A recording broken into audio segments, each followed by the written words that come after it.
listening to the AFTERBUZZ TV network, now the largest new media platform on the web, and your #1 source for after-show entertainment. Very good, Dean Johnson.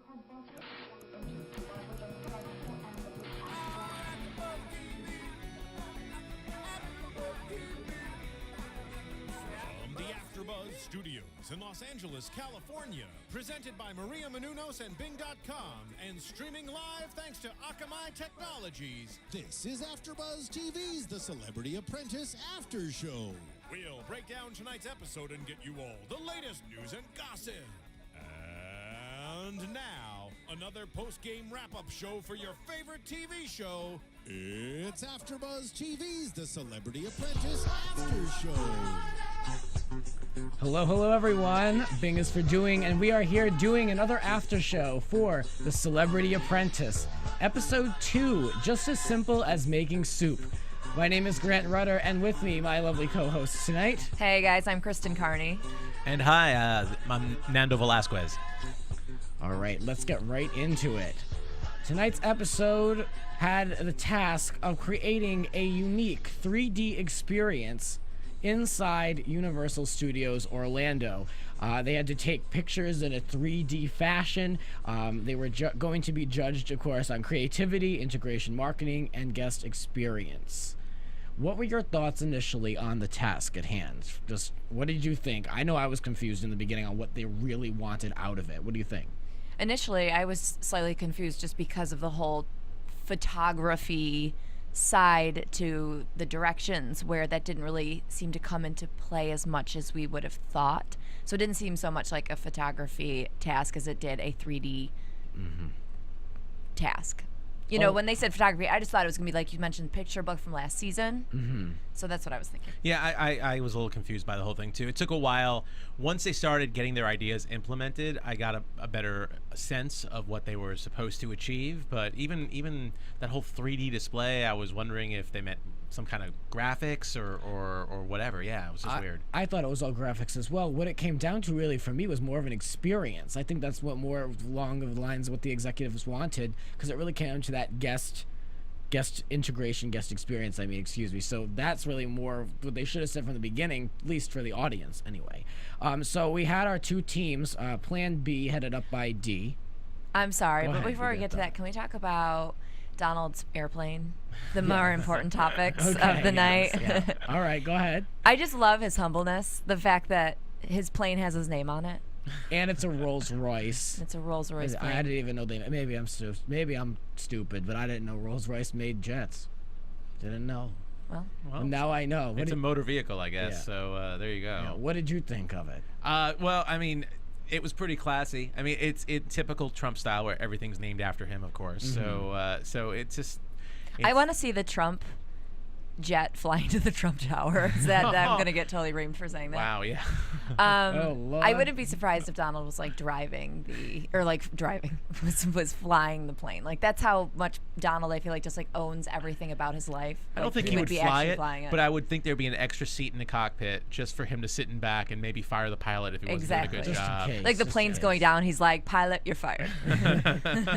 Yeah, well, he had to introduce it as one of the greatest jets ever around, and it's mine. Yeah. He had to let But it quickly. the outside of it, though, reminded me of like U.S. Airways. It's kind of this like weird dark navy color.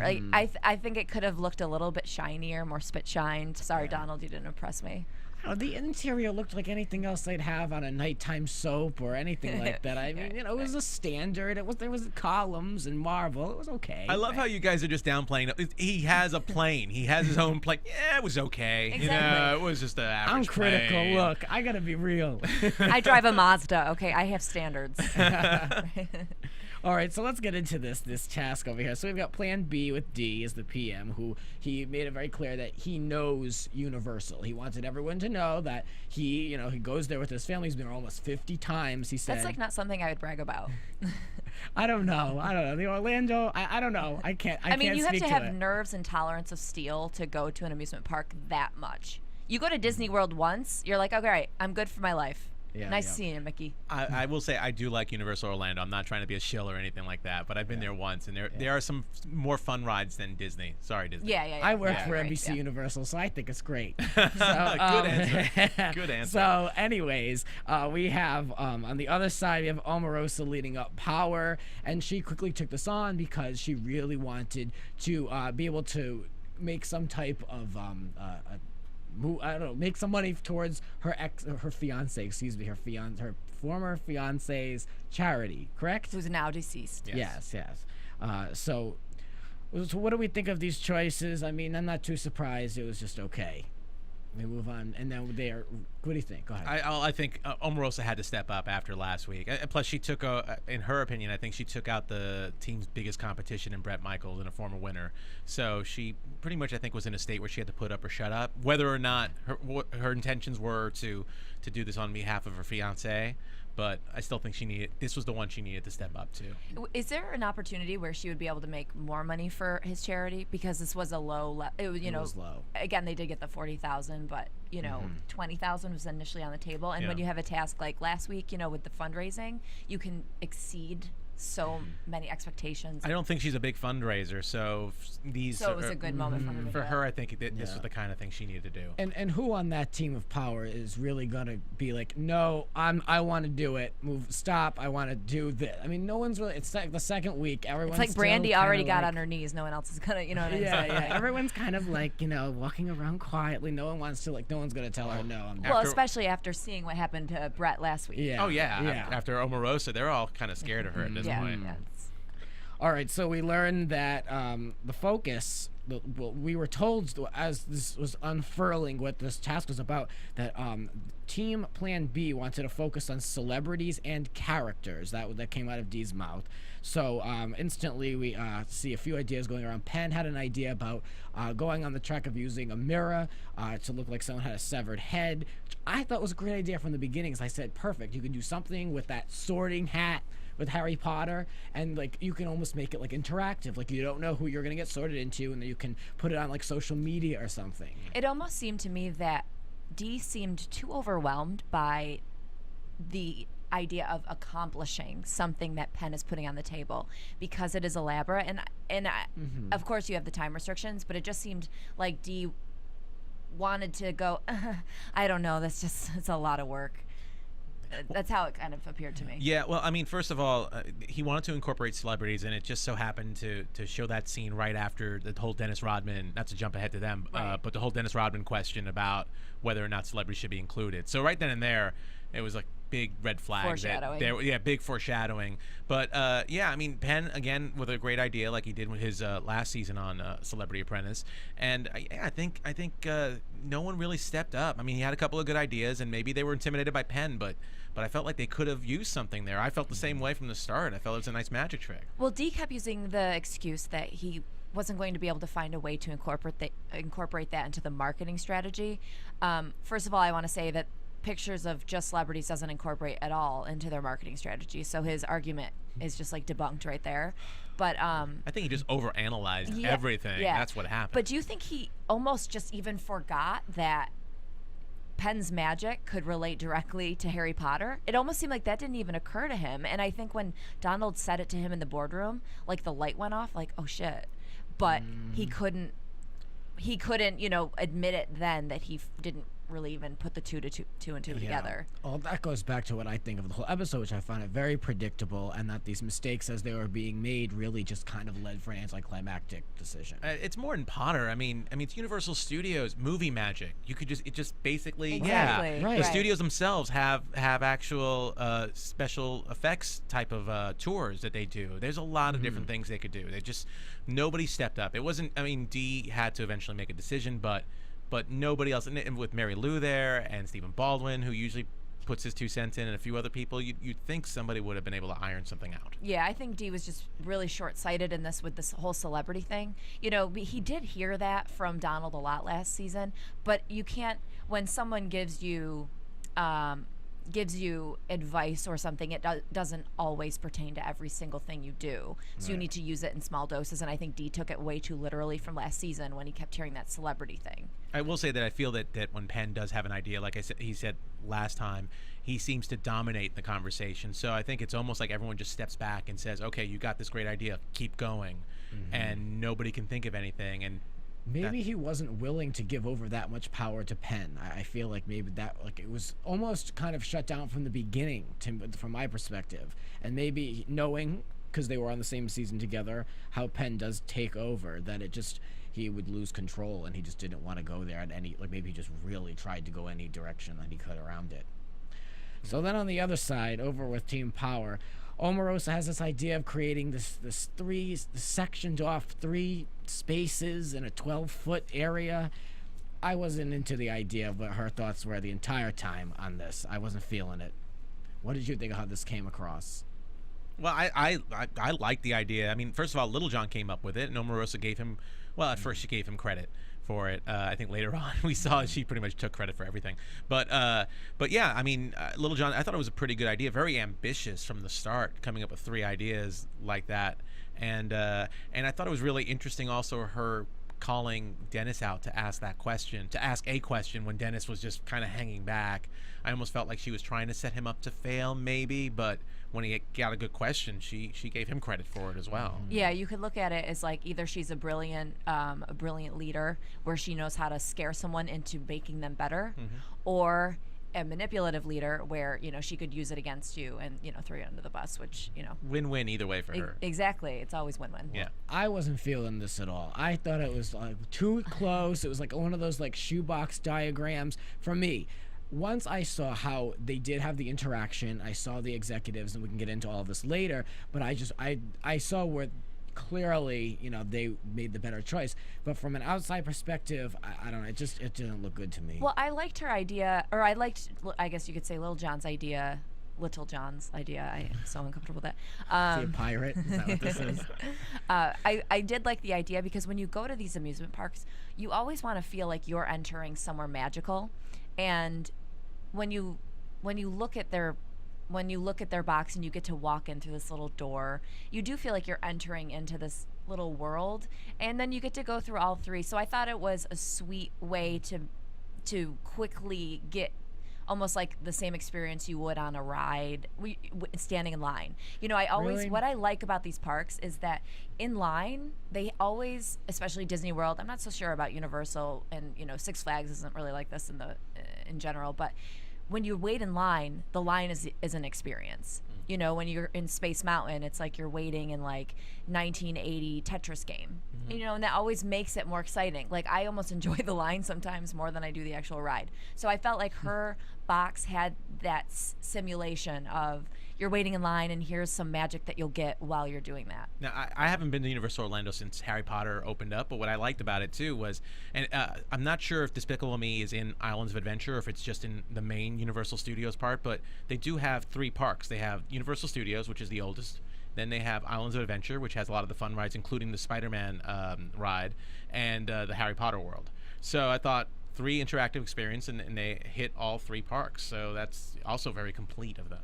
Yeah, no, the project, it was complete. I just didn't like the way it looked. I didn't like the backdrops that they chose. They had the Harry Potter one. They had like Harry hanging out like in like larger than life image with people standing in front of it. It just didn't. I didn't think that was a good choice. But I mean, in general, for someone who's like claustrophobic, it was definitely not the place to go. I don't know if I want to be walking through all those little rooms. I think I'll just go out. The other thing that I thought too, and not that I would care because I'm not a germaphobe at all, but like they were using the same scarves to wrap around everybody, and I was just like, that's kind of grody.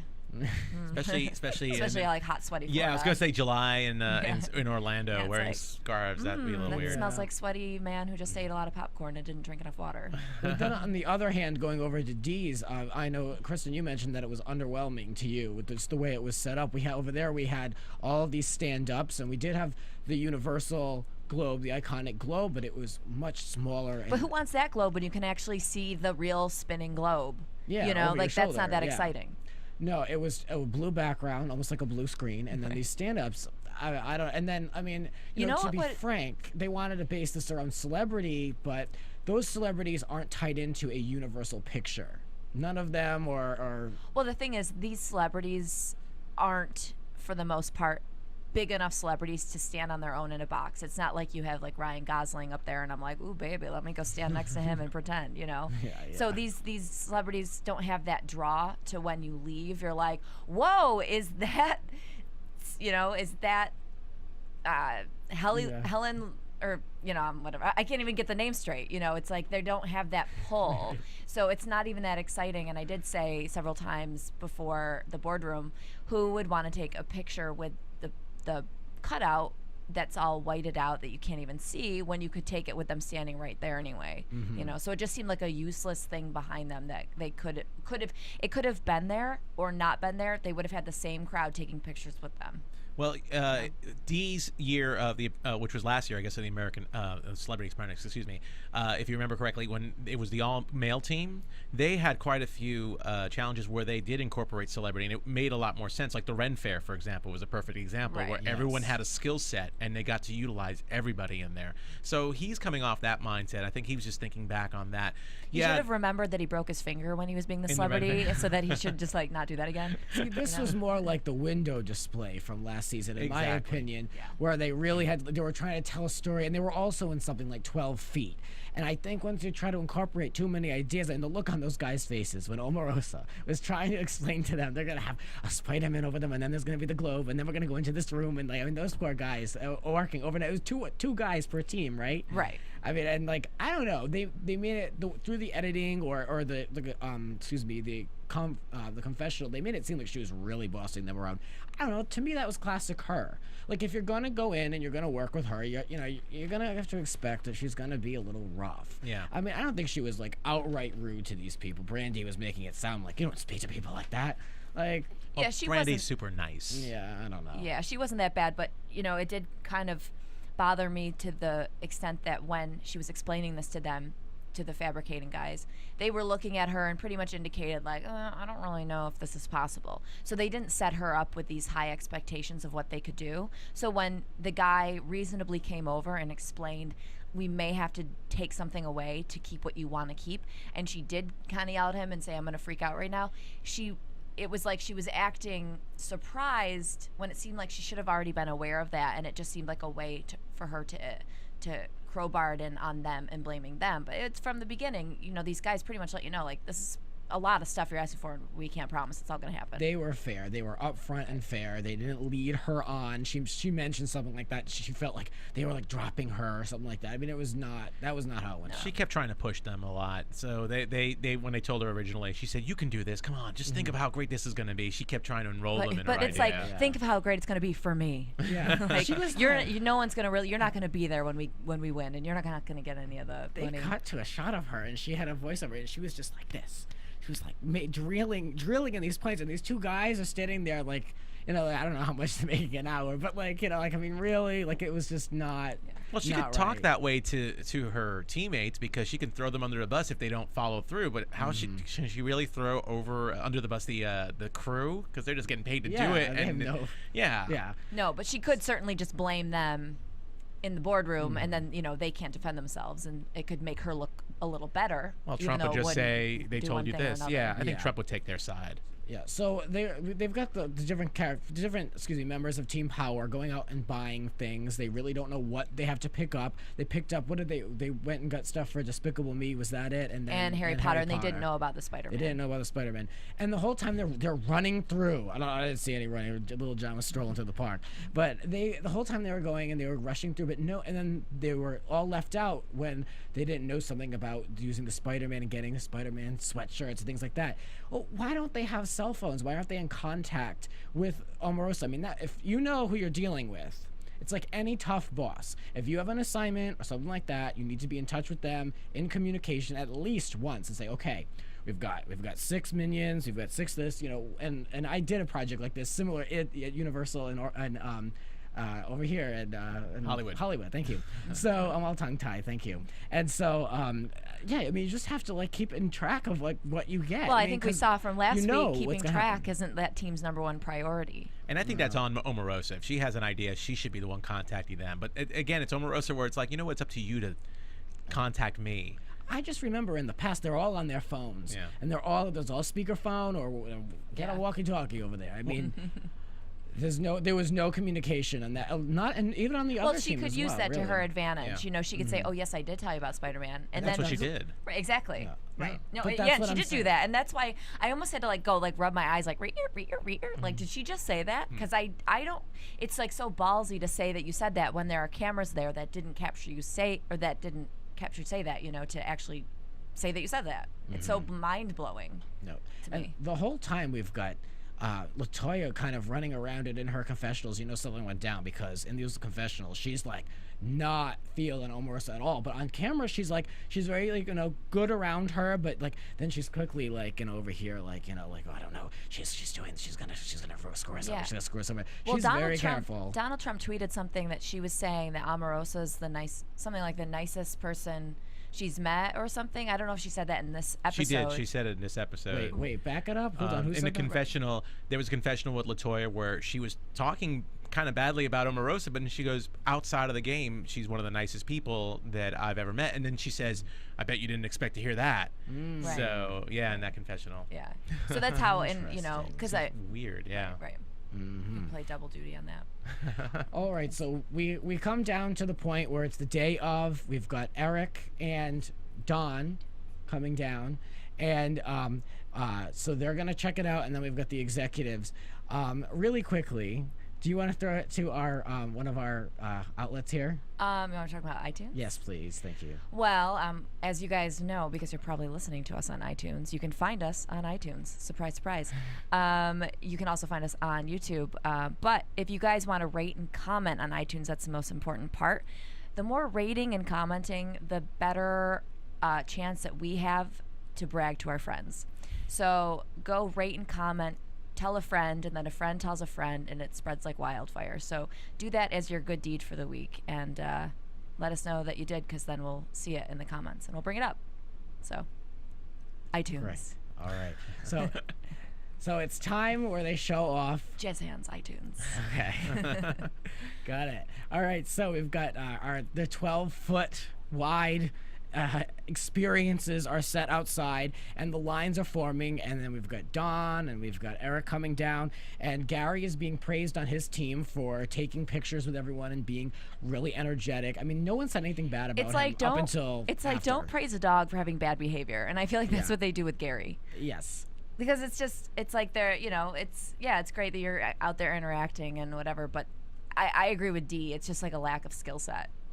He's such a little kid, though, too, when he's doing that. He's a scary little kid. You saw him in Cat in the Hat with that really scary look, but, you know. Like they said, look like you're having fun, and it was the same exact expression. It was just, like, completely horrifying. And I love his acronym for fun. Yes. Finally understanding nothing. and that was my comment of the day in regards to this episode. That was my line of the night. It pertains to him, too. Yes, definitely.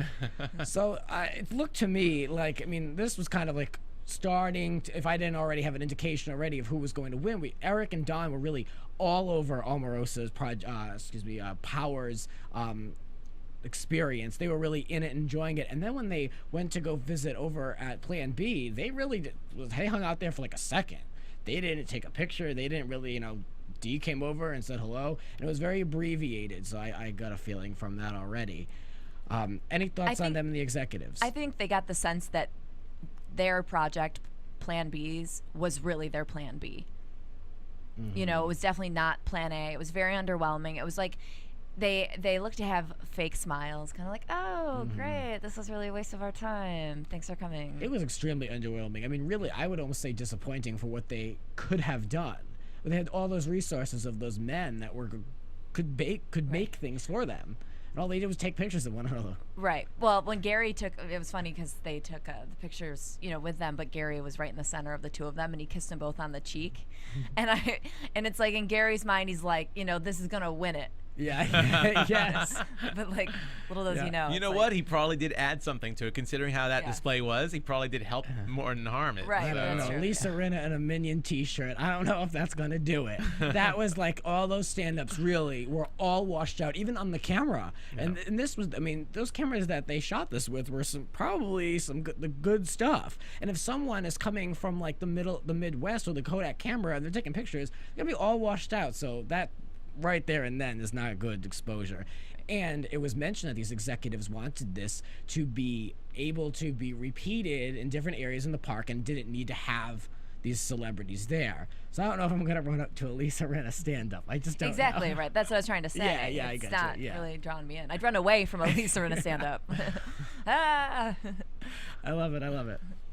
All right. But the executives, again, like it's nice to see them go, but it's just like not an exciting portion of the show for me. So I don't have like that much to say. No, because they have to be so politically correct. They Right. they can't really say like, what the hell is this? What is this? Like, Right. they really need to like sit down These and are smile. all stars. They can't really say what you guys. You can't call them all stars and then make fun of them if you're an executive. but you really. can. Well, I am. But you can. We can, but they can't. Yeah, no, I know, but wouldn't it be great to see someone come on? It's almost like those makeover shows when someone comes in and they hate what they've done. Like, that's the greatest. I wish they would. Right, like, that's hate what you'd it. want to see. But Yeah. but then you have the sons there to kind of almost make up for that, although they are pretty stone-faced as well.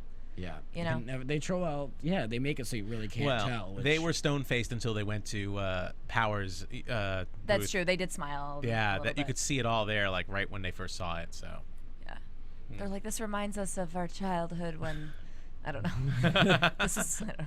I don't know if the Trumps were visiting. No, exactly, very that's what I'm much, saying, right. but yes. When the nanny and the maid took us out to. Right. We flew down in our father's didn't have jet in the names. afternoon when it was just Universal Studios. Oh. They closed it for us specifically. We were the only guests here.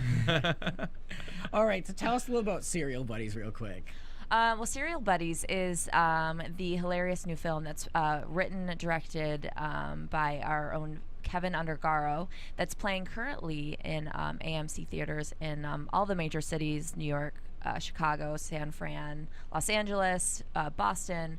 It's also starring our very own Maria Menounos and some other notable names, which I enjoy thoroughly: Artie Lang, Kathy Lee Gifford, because I always watch the Kathy Lee Hoda. fourth Oh, hour. me Yeah, too, I do. me too. Yeah. So check it out. It's a really original comedy, and you can again find it at all those AMC theaters. Did you so. see it? You guys see I it have yet? not seen it yet. I saw it Friday. It was really good. It was really funny. Yeah. So, Yeah, that's awesome. I'm excited to see it. I saw Maria on Today with Kathy. Me We were too, yeah, talking yeah. about it. I tweeted about it, but yes. So let's get into the boardroom, shall we? We're here. Donald, they play that bass drum, and Donald walks out of that back door. One of my favorite parts, so over the top. Right. And so immediately he's going through the tasks, and I can tell where we're going with this. And so what did we think of the boardroom in regards to how he talked to Dee and how he analyzed that task without really making it obvious that probably wasn't the strongest? I have to give the Donald credit here because that's not an easy task. His task, Donald's task this week, was to not let Dee know he was fired immediately, because it was just pretty obvious. So he had to do a pretty good job tap dancing around all of that. I don't really know how necessarily he did it, but I just think he did a good job at doing it. I know they have to follow the rules and they have to pull in 3 people to finish out the boardroom, but it really wasn't necessary. I mean, when he fake fired Penn, I was like, okay, we're done. There it is. Like, we're done. I don't know if there was too much more to discuss because at that point they had already pointed fingers, and there really wasn't much to say except they're right on to Gary. It's the second week and they're already pointing their fingers at Gary and the lack of skills and the lack of focus, and Mary Lou gets in there. What do you think? Well, I have a different opinion. I think here's the thing about The Apprentice. Whenever you go in the boardroom, the only thing you can predict about the Donald is that he's unpredictable. So, yeah, I mean, maybe from where we were standing, Dee looked like a very obvious choice from the start. But if he fought, maybe he could have given a case. I think the whole thing with Penn might have if he actually called Penn in the boardroom. I think he might have had a shot, a long shot, but a shot. But the Donald does reward tenacity. I think it'd be like a long shot though with like a rubber band. It's like you're not getting there. It's like no. But he wants to see them fight. Let me He ask wants you to see them this: fight, yeah. if it was Omarosa that was in Dee's position, could Omarosa save herself and get rid of Penn? I think she could have. Yeah. With her tenacity, Dee doesn't have that spunk, that drive to save himself. He just doesn't have that built within him. It's not within him For to be something like like such a this. snake and turn, like that. Like she's so business savvy, she knows what she's doing. Right. And the thing is, again, Dee did know that all these decisions were his decisions, and to try to place blame on that, again, you're saving your own hide to place blame on Penn, but he probably wouldn't be able to sleep with himself at night, which he does all the time. It's very sexy. He wouldn't be able to sleep at night knowing that he did that to his friend Penn. Omarosa would have no problem, but I think also Penn, while he's incredibly intelligent and smart and he would fight, I don't think he would fight as hard as Omarosa. So Omarosa's deadly in the boardroom, as everyone knows. Yes, yeah, absolutely. So when Omarosa wins the task, she's very emotional. Her team is very celebrated. Was anybody surprised, and not by her emotion, but that they won? And of course, she's been through a lot, so she really took this and ran with it. What did you think of that? No, I wasn't surprised. She was very confident going in, and once she saw the pictures, I think it was pretty solidified that that was the way it was going to go. Yeah, I mean she was determined, and it was pretty much a slam dunk, I think, when you compared the notes from both teams. But yeah, she worked her butt off, and it showed. Arsenio had a similar moment when he won a project last year, but very, very different, because Arsenio was passionate from the start, and he obviously inspires his team or motivates his team in a completely different way, and he wears his heart more on his sleeve. But this was a very big, vulnerable moment for Omarosa. It is too, because she has lost all of her tasks leading up to this, so it's a big risk to go in and be this confident when you do have what is like 3 losses behind you or something like that for Apprentice in total. Yeah, so. And her very first task was won on her own, with being a project manager, as you mentioned. And I will say, I was kind of bummed, like Dennis Rodman, like right away when she started crying, like went over to the other side and was just like, "Oh, to Busey," and he was like, "Hey, you won an Oscar, right? You're nominated for an Oscar. What do you think? Oscar-winning performance?" And he's pointing at Omarosa. I thought that was a little classless. And LaToya was in line with him, because she was saying, "I can already tell that she's using this as a card to push for her agenda." And I don't know. I mean, of course, go ahead. Go ahead. I just. Nando here obviously pointed out when we were watching with the whole really, out of all people to say this, the woman who say it again, say it again about a deceased person to manipulate a little brother, same namesake maybe. Yeah, I mean that's just a little. Maybe. She should at least be a little understanding about that. Well, it's also too the elephant in the room is that when LaToya does say something like that, everyone's thinking Michael Jackson, not the other one. Well, it was great when Donald was talking about his hair, and she's just like, if he should change his hair, or he should. She's like, be yourself. Just be yourself. Right. And it's like with all this plastic surgery on her face, be yourself. Girl, if anyone needs to change their hair, it is you. Can you take 5 minutes and fix that hair real quick? I mean, she was on a plane for 3 hours. I mean, that plane looked like it had everything. They couldn't get a hair and makeup on girl a plane or off a plane. It looks the same. No, but I mean, on the plane, that would have been time that they could have fixed that hair. Oh, I thought you meant from being on the plane. No, she had 3 hours. It's 3.5. She needs 3 years. 3 years. I need help. I don't mind her, but I'm telling you, I mean, she's on a network reality show with choofs of hair all over the place. Please. She is showing her fangs a little bit more, even if it's only in a confessional at this point. She is showing her fangs a little bit more than when she was on the first time and being, outspoken by Lisa and Aubrey. So it does show a lot. I don't think she'll ever really play as being very off-putting and out there. And she's such a soft voice. She's gonna be the quiet type. Yeah. Right. Not how I would do it, but that's how she's got out to be. But whatever. I'd like her to have your voice. She'd be like, "Oh, darling." Now that would be interesting. That would Wouldn't that be?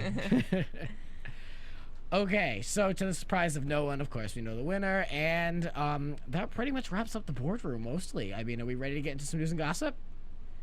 Yeah, I guess so. AfterBuzz TV News. All right, so there's not very much in the news regarding the actual players, but there's a lot regarding Donald. So Donald revealed 3 people he'd love to see on the upcoming season of The Celebrity Apprentice that he gave a report to in Parade. He told people, he said, "I'd love to see Tom Cruise on the show." He said, he went on to say that he'd like to see Clint Eastwood on Celebrity Apprentice, and fans of both Clint Eastwood and The Celebrity Apprentice would love the idea. Surprisingly, Donald said, here we go, Barack Obama would do fantastically well on The Celebrity Apprentice. Really? He only did well enough to become president. What makes you think he might win Celebrity Apprentice? Only fantastically well. He carefully worded that. Although Donald said there were many political people he could choose from, Barack was the only one he mentioned he's by also name. saying that to get in, because of his, political views. He's definitely trying to get himself in the mix there. Well, last week he was not a racist. That point was made black and white. But he was a there. sexist. Yeah, he was a sexist. So I would like to see Barack Obama and Clint Eastwood on the same team. I think that would be awesome. Even if Barack wasn't there, I think Clint would just point to an empty chair in the boardroom and say it was Barack's fault. I think it would be awesome. Yeah, I would never, ever want to see a president of the United States on a reality show. If that is the case, I'm totally moving to France and becoming Johnny Depp. Yeah. I don't care. Well, there's another politician that certainly wanted to be president, and he could make an appearance. Yeah, according to, there's an article in the Huffington Post, but Newt Gingrich was speaking to conservative radio host Laura Ingraham, and he was praising Trump for as being a phenomenon, and also say to be open to going on Celebrity Apprentice sometime in the future, which is interesting because they've shared some fundraisers together, but also Trump actually endorsed his competition in the last presidential election, Mitt Romney. So, but I guess there's no hard feelings, and he still has a lot of respect for Trump and wouldn't mind being a Celebrity Apprentice. And it's not the first time a politician's been on Celebrity Apprentice, so True. You never know. Desperation. It screams desperation. You know what? Newt won't do it, but that wife Callista, she would, and I want to see it. Her and that hairdo, I want to see her running around breaking a sweat in the city. Nice. I love Callista. That has got to be a new reality show, Breaking a Sweat in the City. That is it. Bring it on. Starring Callista Gingrich. I'm in. Sign me up for the AfterBuzz for that. All right, so, and lastly, NBC's 2-hour premiere of The Celebrity Apprentice last week garnered a total of 5.1 million. It had its lowest rating premiere ever and fell 38% from last year. But we know that in the history of the show, it's built up from the premiere, and usually at the end it gets a little higher. It does build throughout the season. Yeah. But still, if you look at other TV shows, 5 million viewers for nowadays is a lot. Like something like Boardwalk Empire or something, this highly produced, beautifully shot show, I think maybe gets 2 million or 3 million viewers, so 5 million still isn't anything to sneeze at. But I do have a little news also. Sure. It's not really news, but it's just something to talk about. Lil Jon was on the Today Show. I don't know if you saw him. He was with Kathy Lee and Hoda. Oh, DJing. DJing, yes. And he has a new Zumba song out specifically giving you directions for Zumba, because a lot of the music, I guess, not that I've done Zumba. Looking at me, I know you'd think I would have because I'm so in shape. But it's just because I have anxiety. Oh, I hear you. I'm really just anxious all the time. No, but basically it gives you direction. So it's like step left, step right. Is he step screaming right, like crunk? Is it like screaming crunk music? Kind of, but he also did explain what crunk is. It's not like crazy and drunk. It's something about turning the volume up or something. Oh, yeah. I don't know. I'd have to look that up again. I love the fact that at the 9 o'clock hour of the Orleans. Today Show, housewives all across the nation can now learn what crunk is. Yes. They're a little late to and the their party. babies, right. They to the windows to the wall. I was doing that in middle school, so they're a little late to the party. But. All right, so let's head into some predictions, shall we? And now, your AfterBuzz TV predictions. What do you got? Well, I mean, just based on what we saw for next week, first of all, it's finally looking good. Like, Latoya is finally going to be speaking out a little bit more toward Omarosa, so it'll be a little bit of a battle.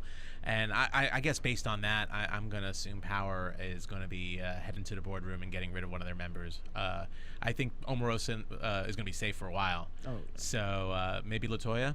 That would be my guess. If she's opening her mouth like that, she's going to be vulnerable. It looks like they're doing a type of theatrical project, and so I know Gary will be great for that. That'll be interesting to see. My favorite tasks are the ones where they do the videos or like a media project, and then the second ones are always the performance, because those can really go either way, especially in front of a live audience. You've got Donald or whomever in the third row, so I enjoy those. What do you think? Any predictions? I just think with a performance going on, I think Penn always does a really good job, and the crowd always likes him. So I definitely give the winning team to Plan B. And I wonder if perhaps maybe Trace would catch a little flack for not being there the previous week. I doubt it, but maybe we'll see a little talk of something. That's true. I hope If I hope their bring team that doesn't do up. well. Yeah, I mean, he's off way on a cruise. I mean, it would be Right. nice to... I wonder if it was like the Carnival cruise. And he's in his own feces right now. That's gross. That's horrifying. Well, I hope for him that he isn't, and I hope for everyone else around him because they're going to share rooms. So that'll do it. All right. Yeah, I guess so. Right, Anything great. else? No, I think that's good. You could reach me at Twitter at Nandovel, Nandovel. And you can find me on Twitter at Kristen Carney. It's KristenCarney. And I'm on Twitter as well at Grant Michael R. And remember, rate and comment. Honestly, Yeah. get the conversation going. And if you're a fan of the show, just let the world know and start, spreading the word about podcasts like this because we're here for you. Of course, I read and look at all those comments. We enjoy them. Yeah. The good We base and a the week around bad. them. Of course. Thank you. From Bing.com, executive producers Maria Menounos, Kevin Undergaro, Phil Svitek, and the entire AfterBuzz TV staff, we would like to thank you for listening to the AfterBuzz TV network. To watch or listen to other after shows and post comments or questions, be sure to visit AfterBuzzTV.com. I'm Sir Richard Wentworth, and this has been a presentation of AfterBuzz TV. Buzz you later. The views expressed herein are those of the hosts only and do not necessarily reflect the views of AfterBuzz TV or its owners or principals.